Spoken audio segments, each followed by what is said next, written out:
മരണത്തെ മുഖാമുഖം കണ്ട നിമിഷങ്ങളെ ഭയത്തോടെ ഓർത്തെടുത്ത് മൊസാംബിക്കിലെ ക്രിസ്ത്യൻ സന്യാസിനിമാർ. കൊള്ളക്കാർ അവരെ തോക്കിൻ മുന്നിൽ നിർത്തി വധിക്കുമെന്ന് ഭീഷണി മുഴക്കിയ അനുഭവങ്ങളെക്കുറിച്ചായിരുന്നു സന്യാസിനിമാർ വെളിപ്പെടുത്തിയത്. ജൂൺ 8-നായിരുന്നു ഈ സംഭവം റിപ്പോർട്ട് ചെയ്തത്. മൊസാംബിക്കിലെ Mercedarian sisters of the blessed sacraments സന്യാസിനിമാർ നടത്തുന്ന പെൺകുട്ടികളുടെ അഭയകേന്ദ്രത്തിലാണ് ആയുധങ്ങളുമായി ഒരു സംഘം അതിക്രമിച്ച് കയറിയത്. കോൺവെന്റിലെ സെക്യൂരിറ്റി ജീവനക്കാരെ മർദ്ദിച്ച് കീഴടക്കിയ ശേഷം 8 പേർ ഇവിടേക്ക് കയറുകയും കുറച്ചുപേർ ഗേറ്റിന് മുന്നിൽ തന്നെ നിൽക്കുകയായിരുന്നുവെന്നും ഈ സംഭവത്തിന് സാക്ഷിയായ സിസ്റ്റർ ഒഫീലിയ റോബ്ലഡോ പറഞ്ഞു.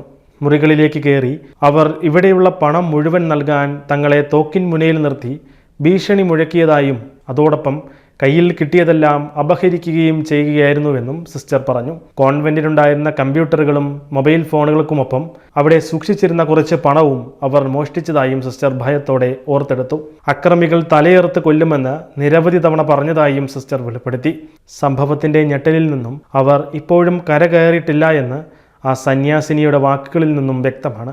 മൊസാംബിക്കിൽ ക്രൈസ്തവരെ ലക്ഷ്യം വെച്ചുള്ള ഇത്തരം അക്രമങ്ങൾ വർദ്ധിച്ചിട്ടുണ്ടെന്ന് മാധ്യമങ്ങൾ റിപ്പോർട്ട് ചെയ്യുന്നു.